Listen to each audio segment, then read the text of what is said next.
The CBS Radio Mystery Theater presents...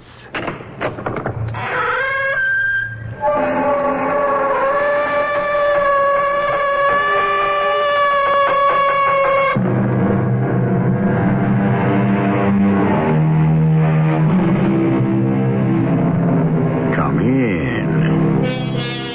Welcome. I'm E.G. Marshall. Above our heads, a myriad of airplanes trace their contrail patterns in the sky. Beyond them and the stratosphere, countless satellites ride their fixed orbits. We have conquered the air. We are reaching towards space. But on a globe, 4/5 of which is covered by water, beneath the surface of the restless sea lies the real unknown. This story will take us there. I've made up my mind, Steve. It's up to you to decide.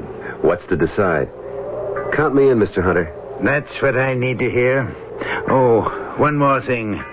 The name is J.C. Partners. Can't be strangers.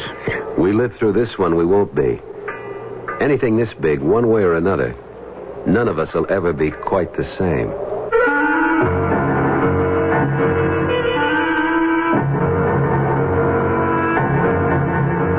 Our mystery drama, Raptures of the Deep, was written especially for the Mystery Theater by Ian Martin and stars Michael Tolan.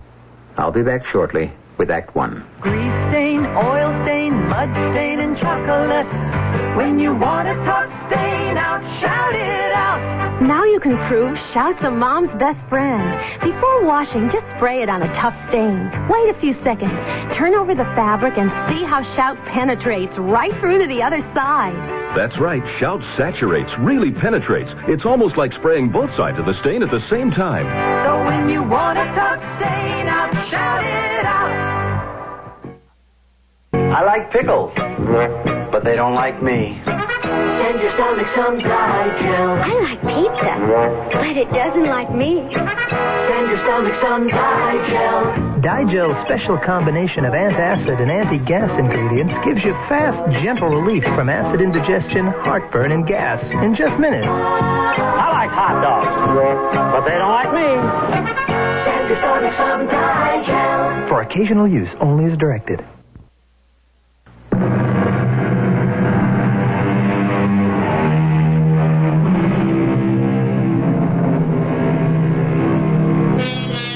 There is a vast difference between the mysteries of the sea and those of the infinite space beyond the envelope of air that surrounds us. In space, man must cover vast distances by machine to delve into the unknown. Under the sea, machines can travel and observe, but there is so much terrain, so much life, and movement is so limited that eventually only man himself, unencumbered, is the ultimate explorer. The diver, and in particular, that special breed of men, the scuba divers. Hey, Cobb, you old son of a gun, the Marines have landed. Get your butt off that helicopter and report for duty. Where's your gear? Johnny, the pilot's going to dig it out for me. It's stowed in the tail. There's no time. This is a big one. You can dig out your own gear. I'll help you with it. I got a car waiting, and I'm driving you straight to the Pandora. The what? Pandora. That's the name of J. Calvin Hunter's ship. Ship? You can decide if you want to call her a boat when you see her. By me, the Pandora's a ship. The dame who opened up the box and let all hell loose. That's her. Well, why would he want to call his yacht that? Better ask him. I don't know. It smells like trouble. When have you and me ever got into anything else? This one, we'll never forget. The name is Steve Carr, but it didn't start out that way. The real name, the ethnic one, is Stefanos Karalis. Both my mom and dad are from Greece, and I still speak Greek as well as I do English. Me and Cobb Straker were in the Navy together, frogmen, and after we got out, we went into the salvage business.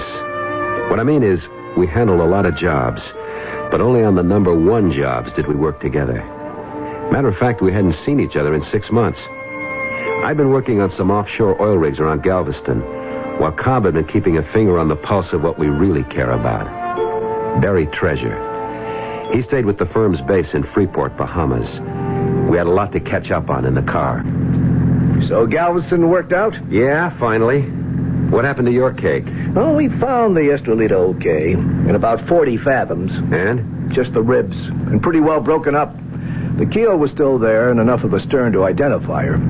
2 cannons. One eaten away so badly it was scarcely worth raising. The other in fair condition. But the treasure? Who knows, buddy boy? You fish around the Bahamas, the Caribbean. A lot of folks might have been there first. Or storms, drifting tides, or maybe she didn't have gold aboard in the first place. Well, the hazards of our business. So tell me about this prize pigeon. J. Calvin Hunter? No. Why not? Because I want you to set up and listen to him yourself. This could be big, Steve. Really big. Or just so much hogwash. I want to let you judge that for yourself. We hadn't far to go to the wharf where the Pandora was moored.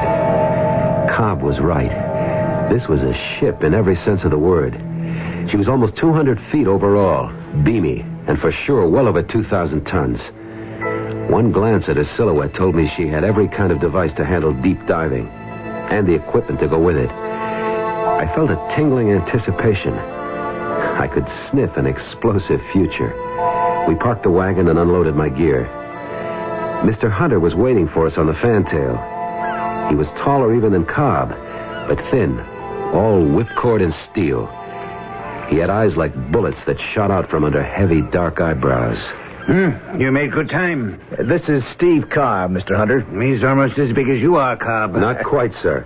How do you do? Welcome aboard the Pandora, sir. Sit down. Well, now, did Cobb brief you on what all this is about? No, sir. He wanted to let you tell me yourself. So you could make up your mind whether or not I was a nut or not, I didn't say that, sir. No, I did. And I'll lay you 100 to 1. Cobb did also. It's a beautiful ship, Mr. Hunter. Well, it ought to be. Cost enough. But it's going to pay for itself one of these days. Why do you call it the Pandora? Because once I decided to have her rebuilt, I really opened up a can of worms. Cost me 10 times the original estimate before it was finished.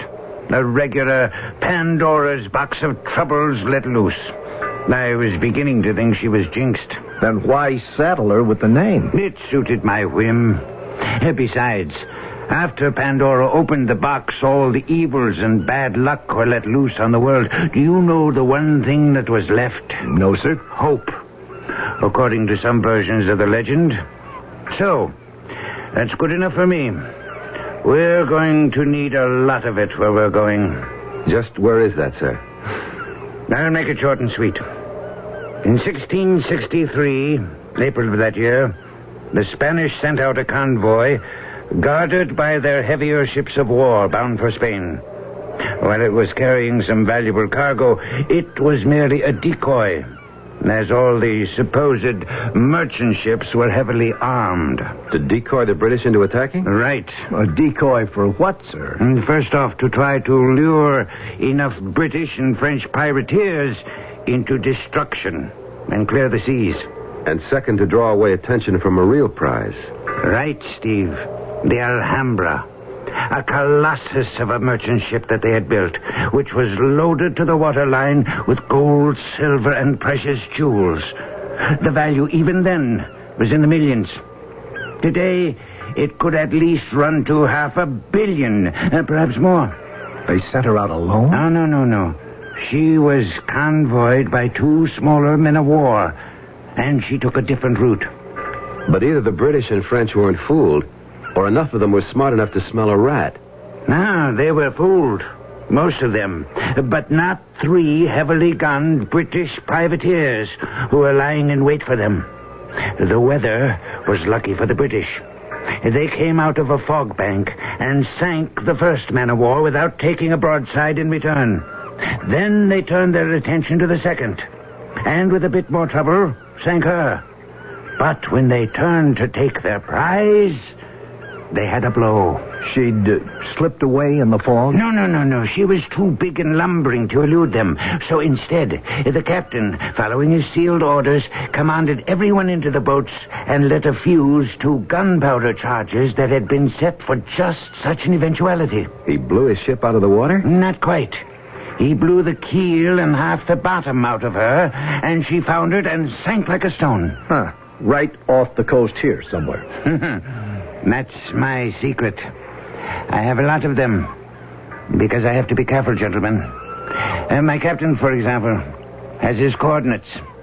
He knows where to sail, but not why. You boys know why, but not where. And nobody but us three knows what I'm after. How do you know all this, Mr. Hunter? Money. Beg pardon? It buys a lot of information. A little here, a little there, till finally I could put it all together. But how can you be sure the information is legit? The captain of one of the British ships was one of my more colorful ancestors. He kept a very full and detailed log, which has been preserved as a family curiosity for the 10 generations since it was written. You know where the ship went down? Exactly. 300 years ago. And at what depth? That I don't know. With luck, it could be one side or the other of the trough. Which trough? That would be the start of telling, wouldn't it? Until I know you're committed. Well, what do you say, buddy? Heard enough? No.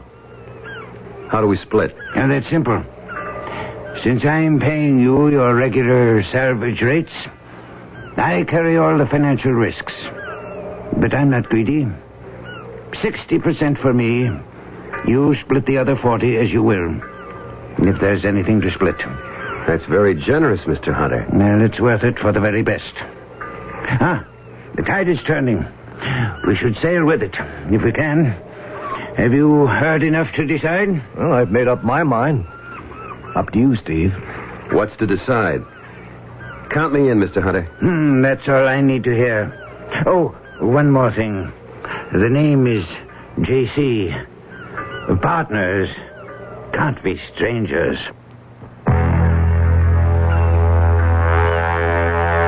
Hey, Steve. Yeah? You know where we are?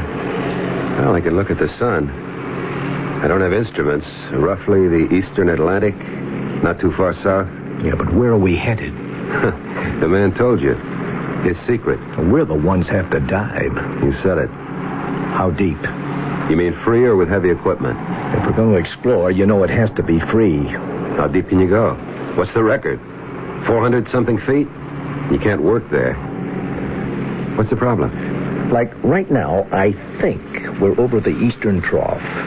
What, 4,000 meters, maybe 3 miles. You want to dive that? He's got that little bathysphere we're lugging. That's for observation, a gimmick. You can't salvage anything with that. You know what I'm thinking he's counting on? The Atlantic Ridge? Check. The Azores, the Canary Islands, something like that where the ocean bottom is within reach. Wherever that is. Maybe we'll turn up the lost continent of Atlantis or something. Who knows? Well, it's worth a whirl. At these prices, any day. What have we got to lose? Hold it. What's that? They cut the engines.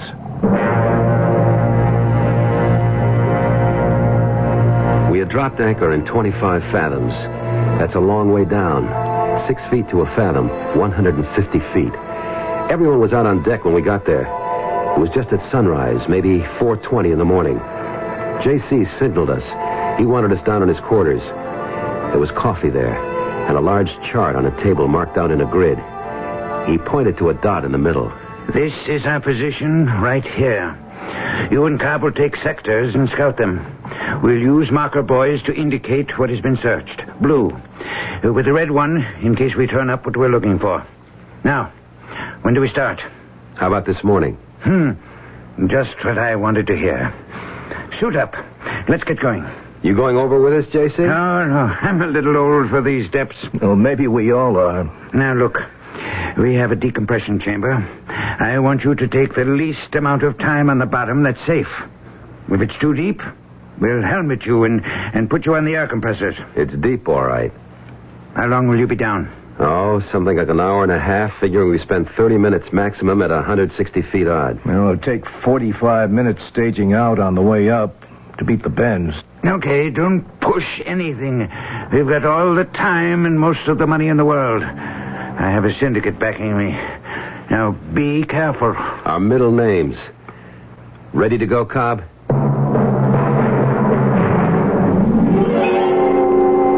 I went off a ladder from the scuppers and hit the water. I went down fast because I was heavily weighted. And going this deep, you don't want to waste time. I used the knotted guideline to help pull me down. The line was 175 feet long. It didn't reach all the way to the bottom. I stopped to consider what to do now. And then I saw her for the first time. The damnedest sight I ever saw. The sight that was to change my whole life.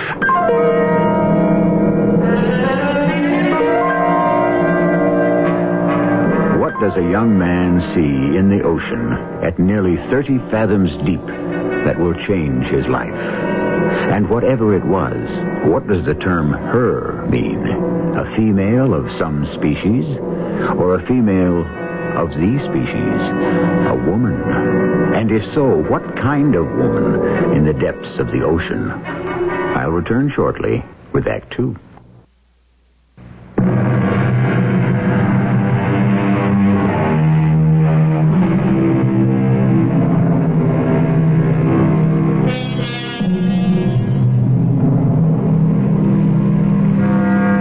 Steve Carr has encountered whatever strange phenomenon has swum into his view far beneath the surface, his partner Cobb Straker has surfaced unexpectedly and now is being helped back aboard the ship.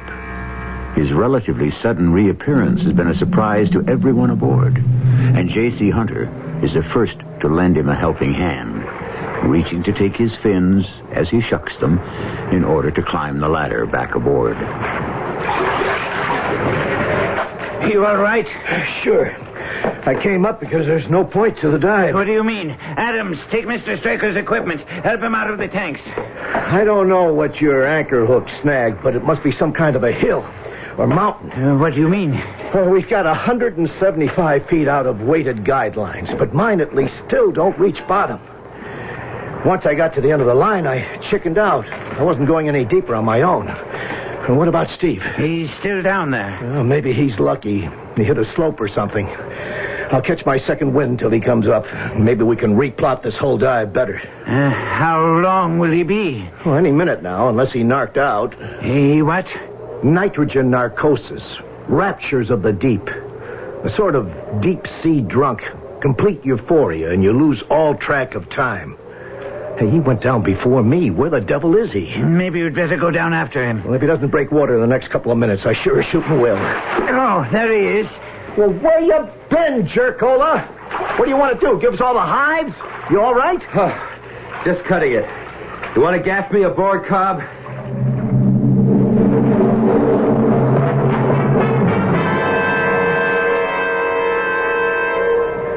Cobb, did you go all the way down? Right to the end of the line. See anything? No. I just knew that any further and I was out of my depth. You didn't see her? Who? The girl. In the sort of flowing robes. She looked like an anemone, sort of. Well, maybe that's what you saw. Oh, no. This was no anemone. A sea animal, maybe. But if she was the closest thing to the girl I dream about. And if that's where she lives, and man, let me live there, too. You know what I think, Steve? I think you were narked. No way, Cobb. My head was as clear as a bell. I'm going to tell you something right now, partner. I don't care about treasure ships. We stumbled on something far more special. If I can find her again. And right now I'm going over to see if I can. They couldn't talk me out of it. I asked for and got a longer guideline. 75 more feet took it to 250. Cobb was fit to be tied. I still think you're crazy, Steve. I'm going down with you. Oh, no, I want you up top on the line for signal so I know I'm safe. What's the big deal? 250 feet? Trying to set a record? Nowhere near it, and you know it. Who was the guy dived something near 400 breathing air? Some Italian, and they fished him up unconscious. I'm going nowhere near that. Now, wish me luck, buddy, because here I go. Now, wait a minute.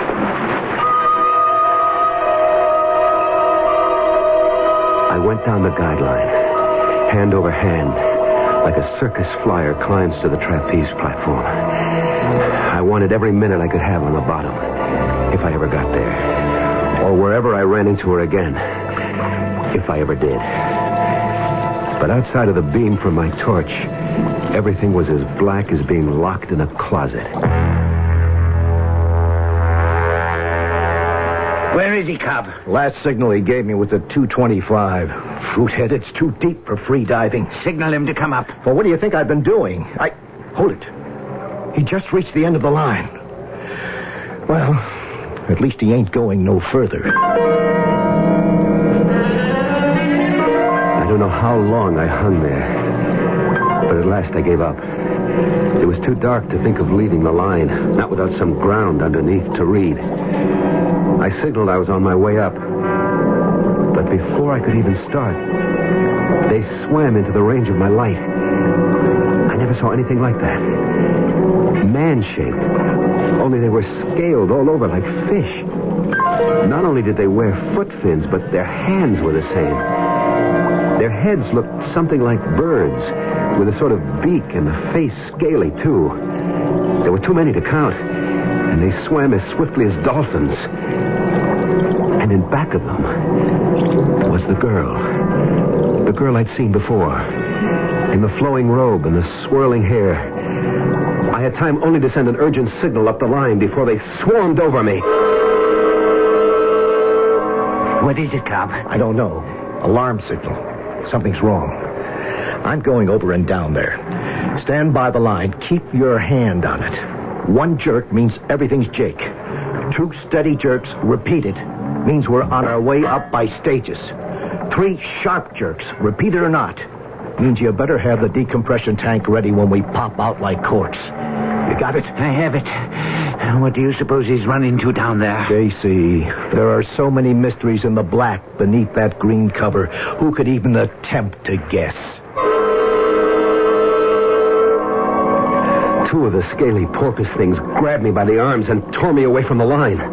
They were incredibly powerful, and I was helpless to resist. They started on a plunge deeper into the ocean on the command of one of them who seemed to be in charge. It was then my guardian angel acted, stopping them imperiously.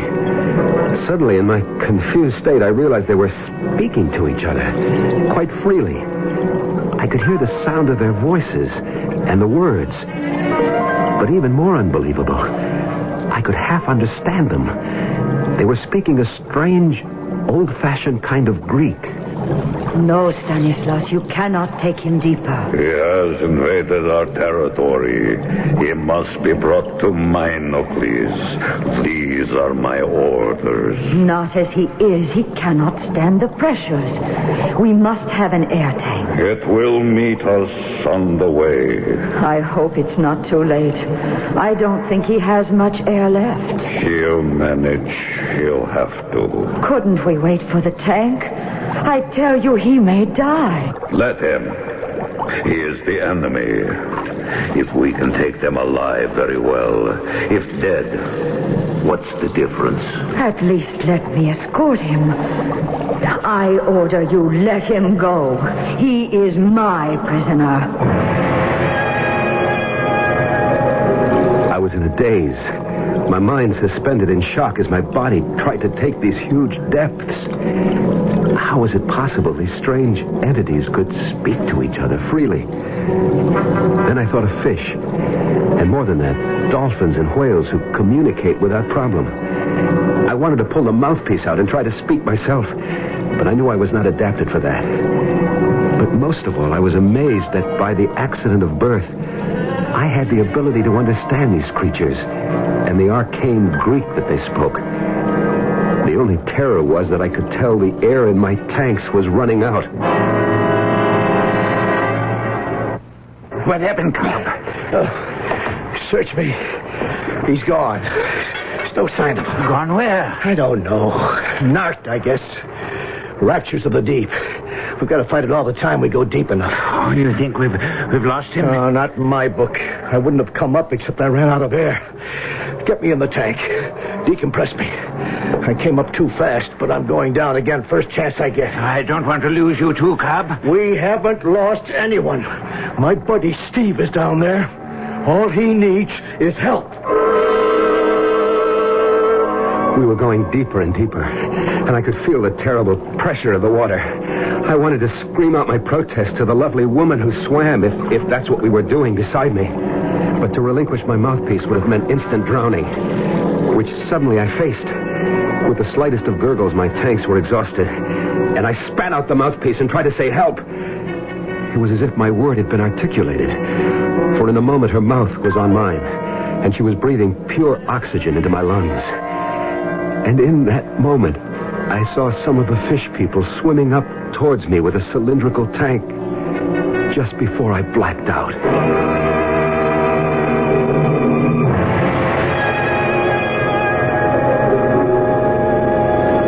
When I came to, I was lying on a kind of couch on the inside of the tank, and beside me was the girl, woman, the apparition or whatever she was. The tank was transparent, and outside, like the men at the oars of some ancient slave ship, I could see we were being propelled by the fish things. I took a deep breath. A breath of delirious satisfaction and gratefulness. Whatever was ahead of me, at least I was breathing air again. As I did so, she opened her eyes and looked into mine. You are all right? I guess so. You can breathe? Or shall we adjust the pressure? No, it's fine, just fine. Who are you? I am a halfway and in Group 1. My name is Ariadne. And yours? The name is Steve. Steve Carr. Steve Carr. It is a strange name. And you are a stranger. Yet you speak our language. Well, not quite. It's close to my family tongue. You see, my real name is Stephanos Karalis. I'm Greek. Ah, Greek. I have heard legends of them. They are a people who borrowed our language. Beg pardon? They came in ships, so the great book says. But we drove them off and sank them in the sea. But some, it is recorded, escaped. And they stole our language and our culture. What culture? The one you are being brought home to. Oh, how I hope you can survive. Don't worry, I'll make the attempt. But what am I going to survive to enjoy? You do not like me? Lady, that's beside the point at the moment. Where the devil are you taking me? To my home. And the home of my fathers. To my country. To Atlantis.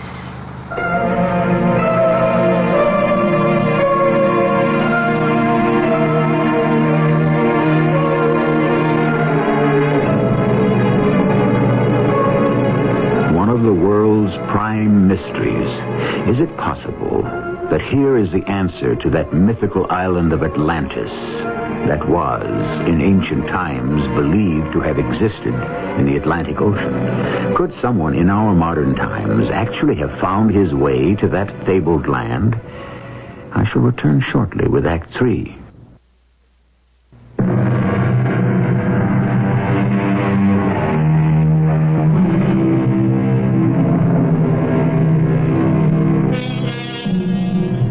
The lost island of Atlantis was first mentioned by Plato, the Greek philosopher. Later, in the 1st century before Christ, Solon, the father of law, reported that he was told of it by an Egyptian priest who said that it had been overwhelmed by an earthquake or a shifting in the world's crust, that it had sunk in the sea 9,000 years before his time. This is only one of many legends of the lost Atlantis, including the one you are listening to in my present report. I remember remember being propelled by the strange creatures through a thick, waving forest of kelp. The great undulating trunks, perhaps some 2 to 3 feet across, and reaching up from the ocean bed into infinity. From then on, everything was blank, until Ariadne woke me up. You can come out of the cylinder with me now, Stephanos. Where are we? On the floor of the ocean. Oh, no. No, Ariadne, I have no air. I can't breathe. You will have air. How? Did you fill my tanks? No need of that. You will be able to breathe now. No, you don't understand. I can't breathe underwater like you people. Oh, but halfways like me can only breathe for a limited time. Only the androcytes are adapted fully to breathe underwater. The androcytes? The men fish? You see, they are no longer here. Where is here? In the home place. The island under the sea.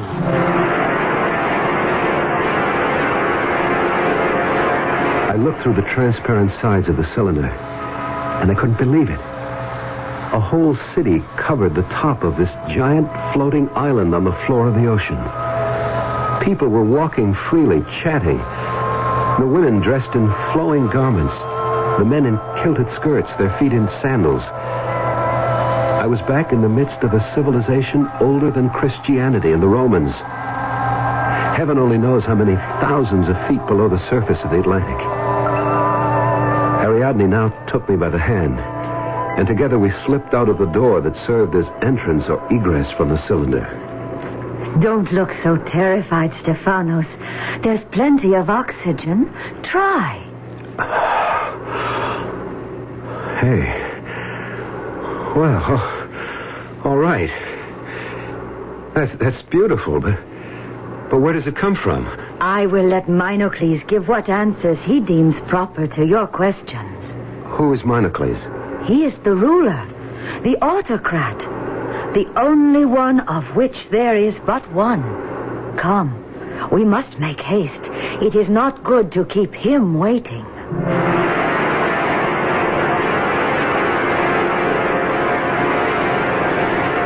I have brought the outsider, Minocles, as you commanded. Bring him forward, that we may talk. Welcome to Atlantis. What is his name? Stephanos. He is Greek? I know of Greece. You came in your ships and we sank them. When was this, sir? Time for us is different than it is for you. In your terms, let us say in centuries. Perhaps 12,000 of them ago. 12,000? More or less. Before the sea closed the waters of its doors above our heads and we became the lost Atlantis. What happened, sir? You may call me Minocles. I do not know this other word. Was it an earthquake? At the end, yes. A convulsion of the earth that plunged us forever beneath the water. But how could you have lived? We had our warnings. Oh, yes, we were warned. How? In the second passage of the seasons after I was named as autocrat, 2 significant discoveries were made which were to preserve us even in the face of disaster. One was that our island had begun to sink slowly, and that our civilization was doomed unless we could prepare to adapt. Come with me. Once I could look from these heights across Atlantis to the sun setting on a sea that stretched beyond the wall about our island. The wall? You see? Stone piled on stone and sealed stone to stone to shut out the encroaching waters. Like Holland and the dikes. What do you say? Just another people who had to shut out the sea. Like us? No, not like you. They never sank into it. What did you do when that happened? First the wall, and then the dome. I don't understand. Look up, Stephanos. From the top of the wall, arching above us, we are sealed in one huge envelope. giant sort of plastic bubble. You live in the opposite of a goldfish bowl. A world of our own. Within this protected area, we manufacture the breath of life. How? By pumps, which extract the oxygen from the sea, very much as fish gills do. But how long did this take to build? We had 1,000 times the wheeling of the seasons. 1,000 years? Long enough to be ready for the convulsion that cast us to the bottom of the sea. How do you live? What do you feed yourselves? We had to adapt a breed, a phylum, which could cultivate our sea farms outside the protection of this, what you call, bubble. The androcides? Exactly. Simply a matter of selective breeding to reverse the process of man's rise to land from the mother sea. You mean they breathe like fish through gills and no longer can sustain life on air? Exactly. But why would they work for you? Couldn't they abandon you and make their own state? No. Why? Because they cannot reproduce. The secret of parthenogenesis. No man or woman or creature that you have encountered in our society was born. He, she, it was created spontaneously. The fabric built from some living cell taken from another. Cloning? What is that word? It means taking a cell from any given body, man or woman, then introducing it into the ova of a woman from whom part of the nucleus has been removed, and producing, after full term, a mirror image of the person from whom the cell was taken. Substantially correct. But that's a recent discovery. In your world, perhaps. It was a technique we perfected nearly 600 generations ago. You must learn to live with it. What does that mean? You are a fresh impetus for us. You bring new ideas and knowledge of wider horizons. Since you are to be with us, we must have you duplicated as soon as possible. My protests were waved away by the imperious Minocles, and in spite of Ariadne's attempts to calm me down, I was finally dragged away by a swarm of guards. The prison room in which I was confined was classic, and its dampness worried me because it brought back too vividly the immense pressure of the sea all about this relatively tiny bubble of air in the midst of the vast oceans of the sea. I don't know how she managed it, but Ariadne came to me. Ariadne. Shh. Not so loud. How did you get here? I have privileges. I am a halfway, but there is royal blood in my veins. What are we going to do? Do? I can't fit in here. How can I? You can. After the operation tomorrow, you will go to adaptation training and become a halfway like me. And you will be reproduced. What operation? To sterilize you. To what? I won't let them. But why not? If you are to be among us, we cannot have someone who can reproduce at will. It would tear apart the whole fabric of our lives. I don't want to do that. I can't be part of what you are, Ariadne. What else can you do? I can go back. Back where I came from. The autocrat would never allow you to do that. Then you must help me escape. How? It is impossible. You are not adapted. How could you breathe long enough out there? Fill my tanks with enough air. But you could not stand the pressures. Then we'll have to steal a cylinder like the one you brought me here in. Impossible.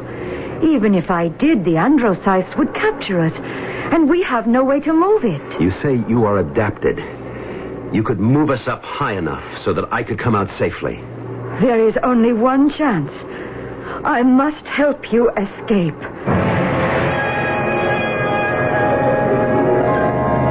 The details of the escape don't matter. Somehow we got away and started up towards the surface. And we're lucky enough, or Ariadne was smart enough, that we didn't encounter any of the fishmen. Unerringly, she led me back to the spot I had left.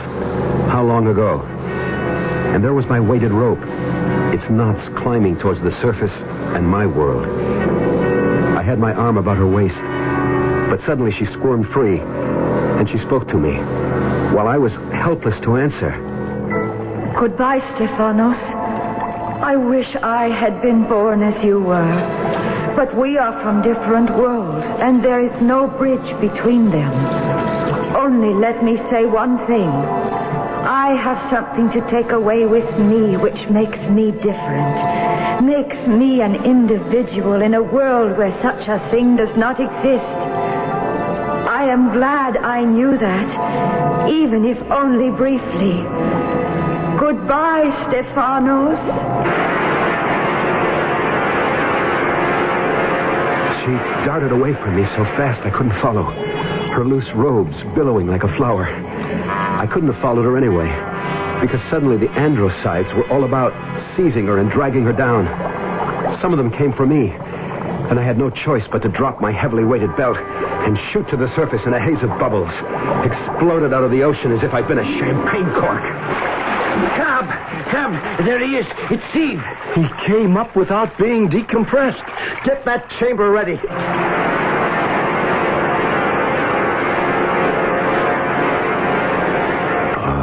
Okay. Oh. Okay, Steve.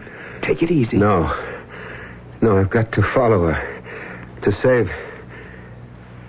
Where am I? You're in the hospital, Steve. And I'm your buddy, Cobb Straker. And you just about copped it, friend. I've got to get back. Steve, you ain't going nowhere. Not if I have to sit on you till you come out of all of this. But Ariadne... The dame, sure. Lost Atlantis, sure. You gotta be kidding, man. Steve, sooner or later, you've got to face up to it.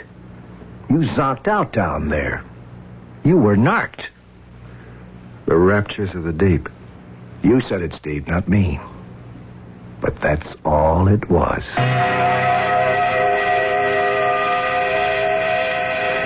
It's what I've had to settle for. Leave it at that or end in a funny farm. But the memory of it, and of a girl named Ariadne, her hair and her loose garments stirred by the water as if they were the petals of a sea flower, will haunt me all my life.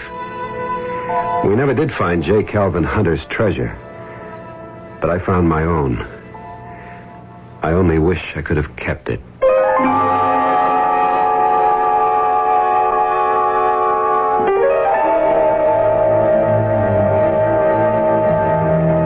A curiously unforgettable story, which I find haunts me, too. Not only the girl, but that strange and beautiful city-state that Steve also imagined, or visited, briefly. The legend of Atlantis dies hard. Could one imagine that it still does exist, buried somewhere so deep in the Atlantic East Trough that man has as yet no way to find the way there? I'll be back shortly. Did you know that Goodyear services cars? I didn't know that. Lots of people don't. Say Goodyear, they'll say tires almost every time. Good for them. Yeah, well, how do we tell them Goodyear services cars? Why don't we tell them about the limited warranty? The what? Tell everyone that if you get your car serviced at Goodyear, the service and parts are backed by Goodyear with a warranty good for 90 days or 3,000 miles. Oh, which? Whichever comes first. Oh. And if the work isn't done right, and you're more than 50 miles from where you got it serviced, you can take your car to any of over 1,500 Goodyear service stores, and they'll redo it at no charge. Say, that's a great deal. Yep. Look, I thought you said you didn't know Goodyear services cars. I didn't. I must have read it somewhere. Well, where would you read that? Probably in my warranty. Oh, yeah. Smooth out your rough-running engine with a tune-up at your Goodyear service store for just $39.88 for six-cylinder cars. Includes new points, plugs, rotor, and condenser. No extra charge for air conditioning or labor. Call for an appointment now. Price is slightly higher in California.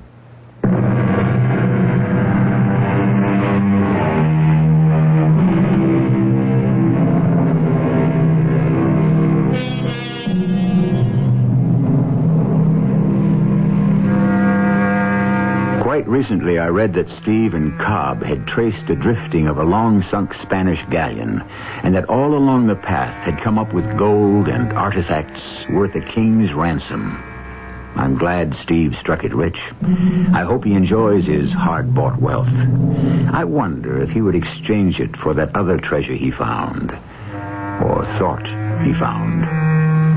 Our cast included Michael Tolan, Catherine Byers, Ray Owens, and Sam Gray. The entire production was under the direction of Himan Brown.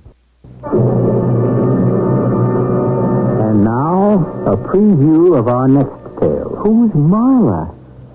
You wouldn't understand. You could explain it. You wouldn't believe it. Look, your name is Howard Spurlow. I know my name. You are about to be tried for murder. I know that, too. I'm the attorney appointed to defend you. We've been through all this. Why don't you let me alone? You have to have a defense. Why? Why did you kill him? It doesn't matter. It does matter. Premeditated murder, first degree, puts you in jail for life. I don't care. You don't care now. Wait. This state of shock you're in will wear off. You'll care. I wish you'd let me alone. On the other hand, second degree or manslaughter or lesser charges, you could get a maximum of 10 years. Maybe as low as 3 or 4. Tell me, why did you kill him? Why don't you let me alone? This is E.G. Marshall inviting you to return to our Mystery Theater for another adventure in the macabre. Until next time, pleasant dreams.